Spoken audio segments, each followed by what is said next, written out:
para persistirmos, precisamos de uma mentalidade diferente do que a que tínhamos antes de Jesus entrar na nossa história. A sua mentalidade pode te sabotar, independente da porção de fé que você carrega. Irmão, guarda isso aqui. Eu preguei algumas semanas atrás uma série sobre saúde emocional, e eu falei que o que vai definir a nossa história não é o tipo de fé que você carrega ou a quantidade de fé que você tem, mas é a qualidade dos pensamentos que te movem. Tem gente que tem fé e crê que Deus vai fazer milagres, tem gente que tem fé e crê que Deus vai cumprir promessas, mas a mente tem sabotado o tempo inteiro. Uma mentalidade escrava não consegue assumir governo, uma mentalidade que está sempre se sentindo culpada não consegue se sentir justificada, uma mentalidade que só entende sobre justiça própria não consegue entender favor e graça, herança, uma mentalidade que não foi reformada por Deus não consegue viver a boa, perfeita e agradável vontade de Deus. A Bíblia diz: transformai-vos pela renovação do vosso entendimento, para que possam experimentar qual é a boa, agradável e perfeita vontade de Deus. O que a Bíblia está dizendo é que se a sua mente não for redimida, você não pode experimentar a boa, agradável e perfeita vontade de Deus. Se a nossa mentalidade, igreja, não for restaurada, não conseguiremos persistir. Por quê? Porque a sua mentalidade se torna o seu maior desafio. Já ouviu falar de autossabotagem? Eu não lembro de que é essa frase, mas o autor diz: eu não descobri na minha história alguém que me prejudique mais do que eu. Você é responsável por tudo aquilo que você tolera. Você é responsável por tudo aquilo que você aceita. Você precisa de uma mentalidade que seja cheia dos pensamentos de Deus. Você precisa de uma mentalidade que seja inundada pelas promessas dos céus. Quando estamos com a nossa mentalidade cheia das promessas de Deus, não tem espaço na nossa mente para a gente se encantar com uma proposta do inferno. Por quê? Porque Deus chegou primeiro. O Senhor encheu a tua mente com promessas dos céus. O Senhor encheu a tua mente com promessas de futuro. O Senhor encheu a sua mente com promessas de vida eterna. Então, quando o inferno bate a porta para tentar te parar, é Jesus quem vai abrir e dizer: já está ocupado, eu cheguei primeiro. Alguém aqui, pelo amor de Deus.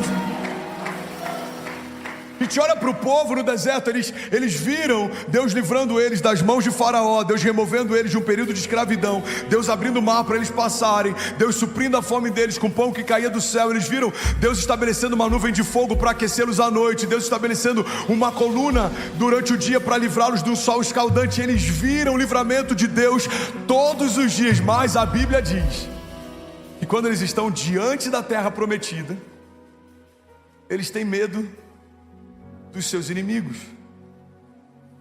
O Deus que levou eles até ali, pela mentalidade de medo, pela mentalidade escrava que eles tinham, eles não conseguiam crer que Deus levaria eles a partir dali.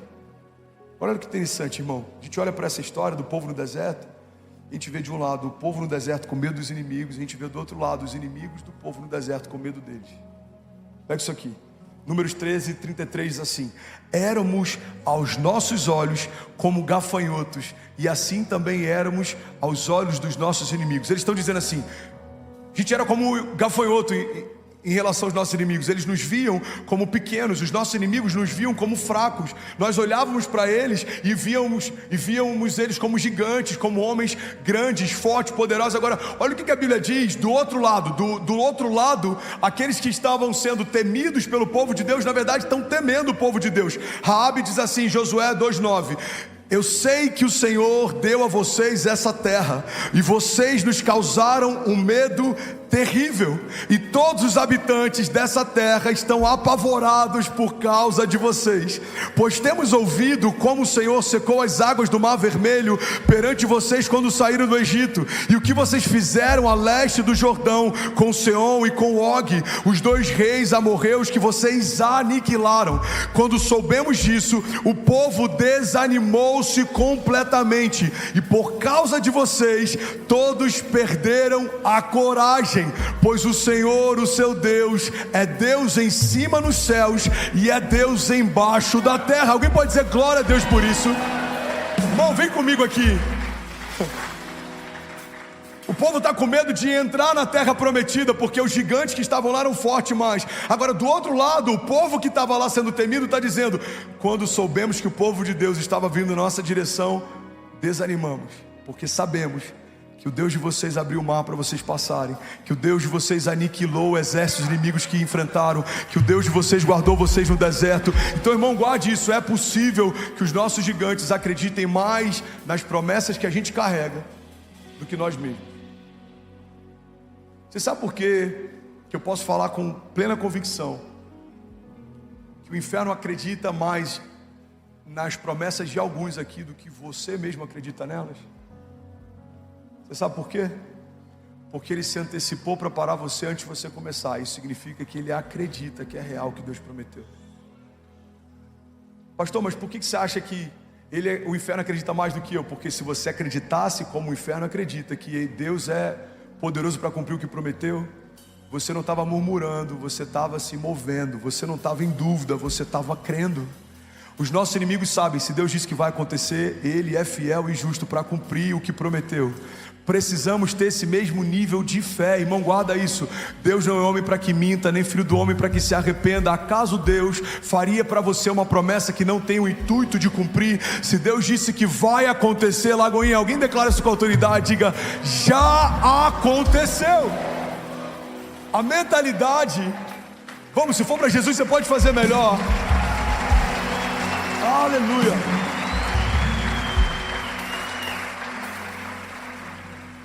É impossível, Sandro, permanecer, persistir, se a gente não tiver uma mentalidade do tipo de Deus. Tem muita gente se aconselhando com o medo. Olha para mim, pega isso aqui. Mas o medo é o pior dos conselheiros. O medo sempre vai dizer, não dá, não tem como, não comece, não se mova, não se exponha. Porque o medo tem como propósito fundamental gerar paralisia. O propósito do medo não é gerar movimento. Quando você vê alguém amedrontado, o que o medo faz? O medo paralisa a gente. Instintivamente, o papel do medo é fazer com que alguém que entrou em um lugar de perigo, ele pare. Então você está andando, você viu uma cobra, você para. Você está andando, você viu um predador, você recua. Você viu algo que pode colocar você em risco. O seu instinto enche você de medo e ele fala, para, não se move, não faz nada.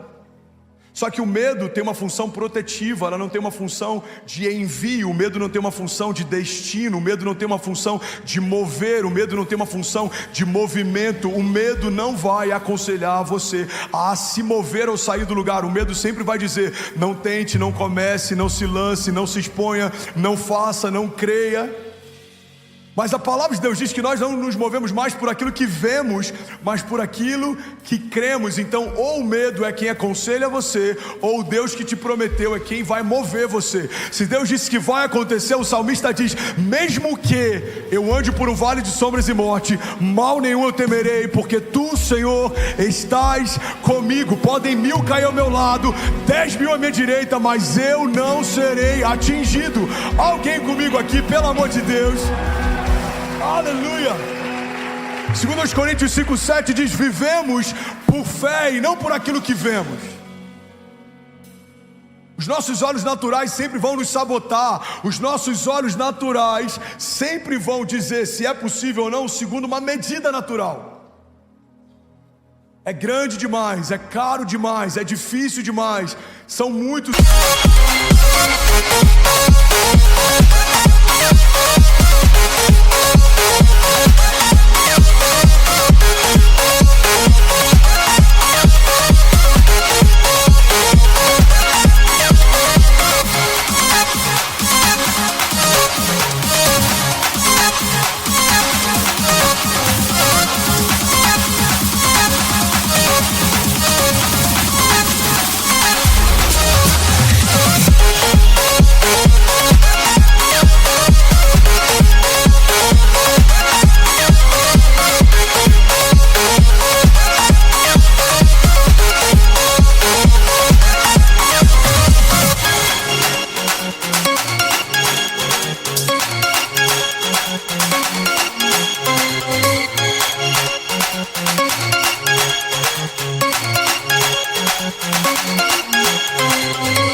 Os nossos inimigos, eles estão nos cercando. Eu sou pequeno demais, eu sou fraco demais, eu sou frágil demais, eu sou errante demais, mas pela fé, eu sou quem Deus diz que eu sou, eu tenho o que Deus diz que eu tenho, eu posso o que Deus diz que eu posso. A palavra de Deus diz que tudo é possível ao que crê.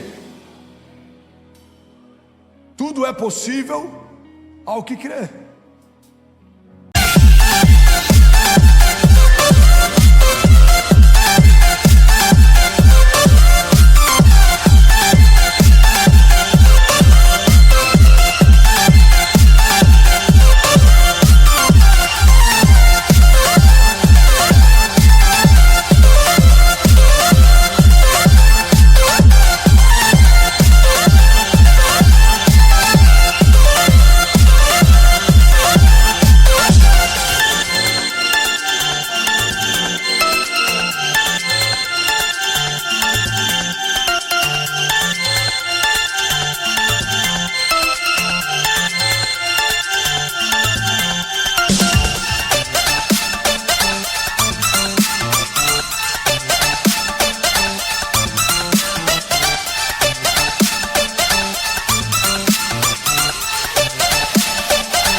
É impossível vivermos persistência se a nossa mentalidade não for redimida.